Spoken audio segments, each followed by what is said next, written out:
Em Wuhan, epicentro da epidemia, a cada 4 dias o número de infectados dobra. Na França, o governo anuncia o fechamento de restaurantes, bares e lojas. Na Espanha, a população só poderá ir às ruas para atividades essenciais. At this moment, we have 22 patients in the United States currently. O mundo atingiu 500 mil de casos confirmados de Covid-19. WHO has been assessing this outbreak and we're deeply concerned that COVID-19 can be characterized as a pandemic.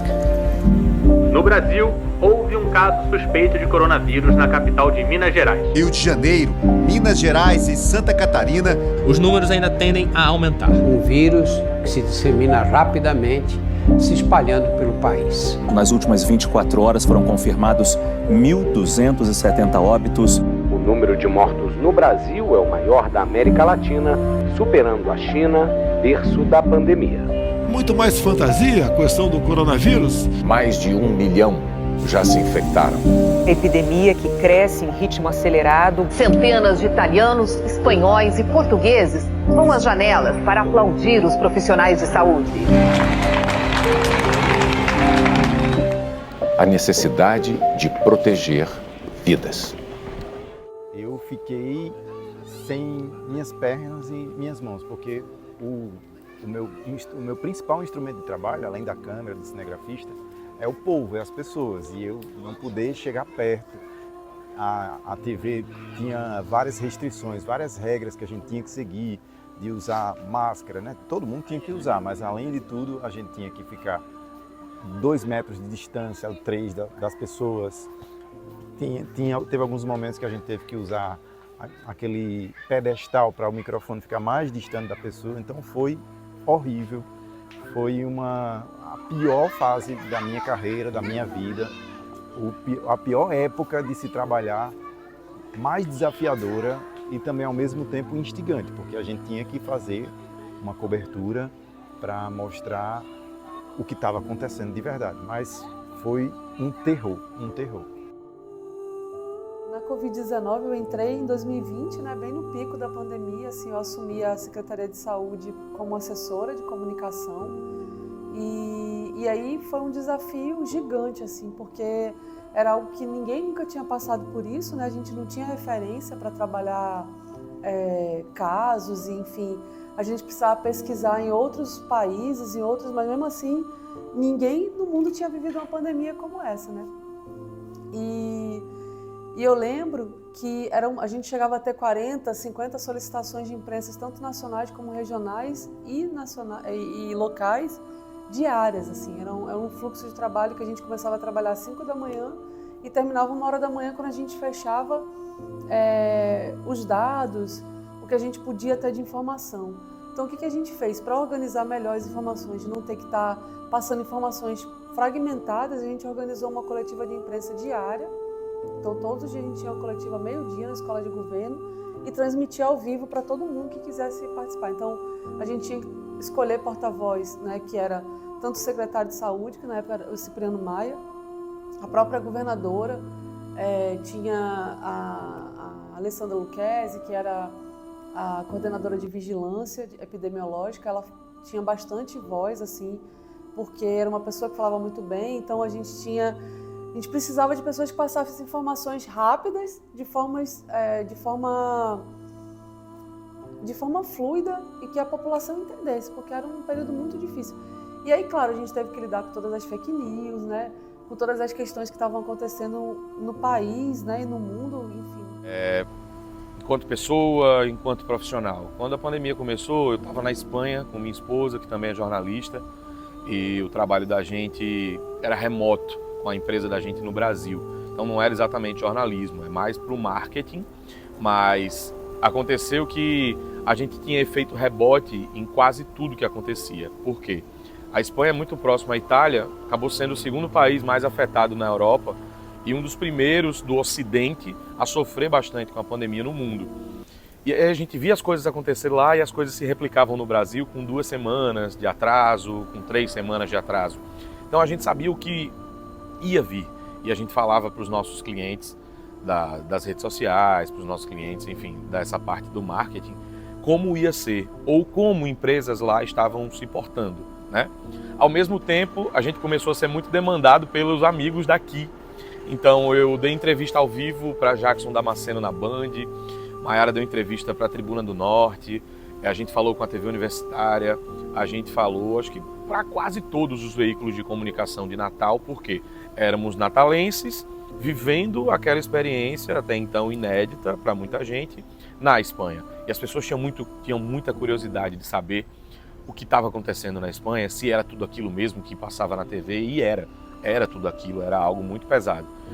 Então, a pandemia obrigou a gente a encurtar essa viagem, a viagem passou a ser só de um ano, a gente ficou na Espanha de novembro de 2019 a novembro de 2020. A dificuldade maior foi não estar perto das pessoas, porque eu acho que a matéria ela se constrói com gente, com pessoa, com calor humano, perto do entrevistado. E aí, quando a gente tinha que ficar distante das pessoas e quando estava, por exemplo, no dia que tinha que ir para o expediente presencial, que aí eu ia para os hospitais, eu ia para as UPAs, para o Giseu da Trigueiro, e aí o desafio é se aproximar. E as restrições, porque, por exemplo, a primeira morte que foi registrada aqui, a primeira morte suspeita, que foi de uma mulher de Parnamirim, e aí veio a primeira morte por Covid no Rio Grande do Norte. Eu fui lá para o Giseu da Trigueiro e o instinto jornalístico me fez falar com o filho dessa mulher. O instinto jornalístico me fez falar com o filho dessa mulher, que na época não se podia ter contato com quem teve contato com alguém contaminado com Covid. E a mãe dele tinha morrido com suspeita de Covid.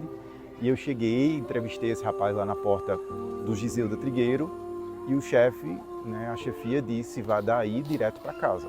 E eu passei 15 dias afastado na primeira morte suspeita. Então foi o baque inicial para mim, foi esse lá, saí da porta do Giseu da Trigueiro, eu fui direto para casa e o equipamento foi para a TV, eles descontaminaram tudo, colocaram lisoforme, os descontaminantes do material para poder editar. A matéria ainda foi no ar, mas eu suspenso, afastado em casa, sem poder ter... Isolado é a palavra correta. O momento mais desafiador foi quando a gente teve 144 pessoas numa fila por um leito de UTI. Eu acho que esse dia foi assim, a gente estava com um número de óbitos gigante, a gente que subia boletim de óbito todos os dias, isso já era muito ruim, porque a gente passava não só as questões familiares, todo mundo estava passando por... Meu filho perdeu o avô, paterno, eu tive 2 pessoas na minha família, então a gente começou a ver as perdas muito próximas, tinha que passar essa informação para as pessoas, isso foi muito desafiador.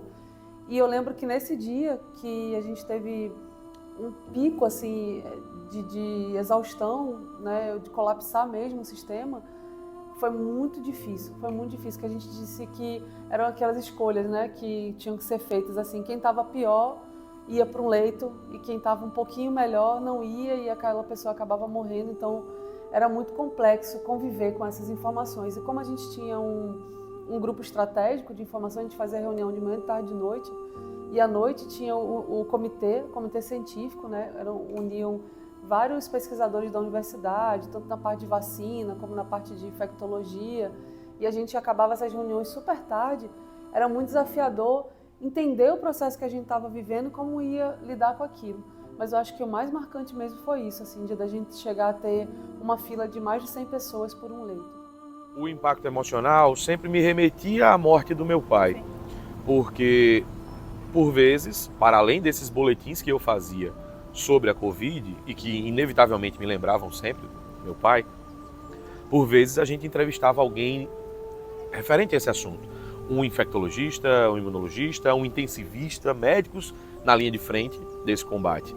E aí a gente via a real situação que é aquilo, A imagem dele, assim, o abdômen não parava, a ânsia de tosse, Você via que ele estava cansado já daquilo tudo, O corpo já estava dando dificuldade para responder.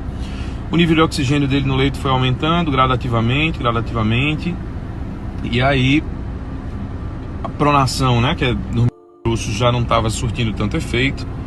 Ele segue com Covid e com pneumonia, lutando pelos dois. E a médica ontem indicou pra gente que era melhor levá-lo para UTI. A característica da pandemia foram as ondas, as ondas de contágio, as ondas de morte. E aí a gente percebia que, nossa, agravou de novo, não vai acabar nunca. Ficava nessa ansiedade para pôr um fim naquilo e a gente na expectativa de poder dizer assim, a pandemia acabou. Mas parece que não acabava, né? A gente ficou mais de 2 anos nessa e entendemos só depois, só no final, que a pandemia não é exatamente um fim, né? Não teve exatamente uma chave para dizer assim, virou a chave, a vida voltou ao normal, não. É um fluxo, a gente vai se adaptando, as pessoas vão se vacinando, a doença continua aí, o vírus continua aí. Mas eu não cheguei aí para nenhum hospital em momentos mais graves e realmente minhas entrevistas foram sempre essas com especialistas e às vezes também com familiares de vítimas. Esse foi porque nesse primeiro dia, 2 anos depois, eu fui dar a notícia de que não tinha mais mortes. Né, Murilo?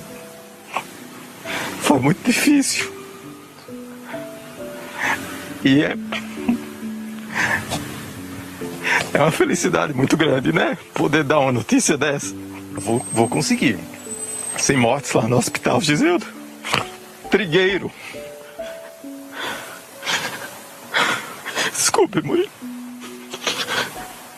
Mais de 1.200 pacientes. Pessoas já passaram lá no Giseldo Trigueiro. Tiveram alta lá na UTI. E há 30 dias não ocorrem mortes lá no Giseldo Trigueiro. E aí essa primeira morte veio desse dia e todo o sofrimento que a gente passou. E eu tento lembrar disso, mas não chorar. Mas é muito forte, porque quando chegou a informação da secretaria de que o Giseldo Trigueiro estava com 30 dias sem mortes, e eu estava normal para entrar no ar, para dar a notícia. Eu ia entrar, estava posicionado, e aí o apresentador fez um histórico da pandemia, das dificuldades, dos desafios, de tudo que a gente passou para conseguir noticiar isso tudo.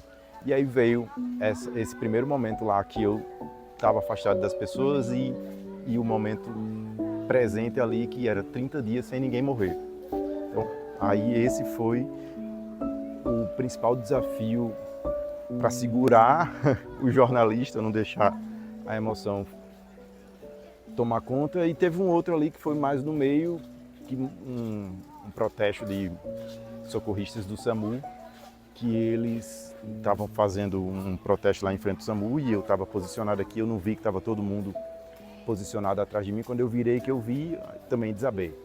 E aí o desafio profissional foi esse, foi lidar com a morte das pessoas. É uma ficha assim, eu falei, caraca, eu acho que eu fui trabalhando tão loucamente naquilo que eu nunca parei para pensar em nada, assim, muito, nem escrever. A gente escreveu um artigo, eu e Caliane, que estava na época, né, e Paulo, que entrou logo depois, a gente escreveu um artigo juntos sobre esse movimento da vacina e todo esse movimento de como a gente estruturava a comunicação. Mas é tão difícil, acho que eu ainda não entendi, assim, não consegui absorver muito. Eu lembro que tinha vezes que a gente fazia reuniões, muita reunião online e presencial também, a gente ia para o João Machado, a gente ia para o Giselda. E eu lembro muito da minha filha pequenininha falando, mãe, coma, toma aqui o prato, coma. Eu não tinha tempo para comer, assim, era tão louco isso. E aí eu falo, caramba, eu acho que daqui a um tempo que eu vou assimilar melhor. Mas eu fui vivendo assim, pensando, não, vai ser importante, isso aqui é importante para as pessoas. Eu sempre vivi muito isso de servir, sabe? Eu estava falando até isso com a minha irmã um dia desse, de servir, assim, mais do que... E aí eu meio que fui indo, eu fiz, meu Deus, que loucura. Mas foi uma experiência, assim, muito, muito forte, muito profunda. Falei para ele, olha, eu perdi meu pai tinha 71 anos, e se fosse num país sério, ele já estaria vacinado. Porque, assim, era só... não era garantia que meu pai ia estar vivo, mas era a certeza que meu pai poderia lutar de igual para igual. Eu estava falando de um homem de 71 anos com algumas comorbidades, mas que tinha uma saúde boa. Que eu não via meu pai gripado. E meu pai arriou da Covid e em 3 semanas morreu. Então, assim, eu queria que ele pudesse ter lutado de igual para igual, pelo menos com um imunizante já no corpo, né? Para ver se essa história seria realmente diferente. Eu acho que a principal lição que fica da pandemia para cá, na nossa profissão, no nosso ofício, é que a comunicação é extremamente importante para o mundo. Sem um jornalismo sério, as coisas teriam sido ainda piores. Lições, né, e aprendizados, eu acho que é a base do jornalismo. A maior lição foi realmente buscar a informação, sempre buscar a informação correta e bem apurada para ajudar as pessoas, para ajudar a sociedade, porque a informação correta é uma arma para salvar vidas, para salvar as pessoas. E na forma de fazer jornalismo, o que mudou, eu acho que não teve grandes mudanças. As mudanças mesmo, eu acho que foram mais técnicas ali, dessas entrevistas remotas, dessas entrevistas com videochamadas, entrevistado, você manda as perguntas, ele responde para você o vídeo com as suas perguntas, que a pandemia se foi, a pandemia já acabou praticamente e isso não se foi. Continua ainda no nosso mercado as TVs fazendo essas entrevistas remotas. Eu lembro que tinha coisas tão supérfluas assim, tinham blogueiros que, porque o secretário fez não sei o que, gente, não tinha pra onde ir, cara, assim, sabe? Que loucura. Aí desciam a lenha, brigavam. Eu falei, caramba, a gente tá numa pandemia, a gente precisa salvar as pessoas, olha só o que eles estão se prendendo por questões políticas, sabe? Eu ficava, meu Deus, isso me doía muito, assim, me deixava muito perplexa, sabe? Eu falava, caramba, as pessoas não conseguem enxergar além disso, né? Mas e tinha muitas coisas oportunistas, assim, que a gente precisava responder, né? Com firmeza, assim, mas era muito difícil, assim, essas coisas das fake news, surgiram muitas fake news, vocês lembram, né? Eram muitas, com a Fátima, o tempo todo, e Fátima muito firme ali, olha, a gente precisa disso. Caramba, se não fazer... Aí teve um dia que a Emily Virgílio, eu lembro muito, eu salvei essa postagem dela. Ela falou, se não fosse o SUS, quem que estaria salvo, né? Porque até os leitos particulares precisaram do SUS, né? Então, em outros países, as pessoas estão pagando até hoje o custo de internação, até hoje. E é terrível isso, assim, né? A gente não conseguir olhar para isso. Então, acho que me fez repensar milhões de coisas, assim, enquanto profissional, de ter saído muito desse lugar da sala de aula e desse lugar de repórter de cultura que eu era antes, né? Para assumir um lugar de dor também, né? Que era muito doloroso estar ali e entender o jornalismo como essa função social. Nós somos contadores de histórias reais, né? Lamento muito que o jornalismo não tenha sido valorizado durante a pandemia, que os nossos salários não tenham mudado, que a nossa profissão não tenha sido tão reconhecida como a gente entendeu que era. Mas quem sabe um dia. Fica aí esse nosso ideal, esse sonho utópico. Eu queria te falar uma coisa e que eu acho que é muito isso que você falou. Vocês são, acho que os jornalistas que estavam naquela época e cobrindo, fazendo essa cobertura em um momento tão delicado que foi, vocês são verdadeiros heróis e guerreiros que estavam na frente de batalha. Então, assim, eu, estudante de jornalismo, mas representando aqui a população, eu queria te dar um abraço e dizer assim, muito obrigada por passar a melhor notícia, por nos informar de maneira muito correta e verdadeira sobre tudo o que aconteceu, tanto na pandemia quanto agora. Então, muito obrigada, viu, meu amor? Obrigado, meu amigo, valeu. Muito obrigado. E acho que esses aprendizados que nós tivemos nessa pandemia, eu, quando queria ser jornalista, me inspirei nos colegas que estavam no mercado e que essas lições todas sejam sementinhas para que vocês continuem, quando entrarem no mercado, já estão, né? Continuem fazendo um bom jornalismo. Com certeza, vocês são espelhos pra gente, isso você pode ter certeza, para que a gente possa se espelhar e aí levar adiante o jornalismo aqui em Potiguar. E a boa informação. Obrigada. Obrigado, viu? Valeu.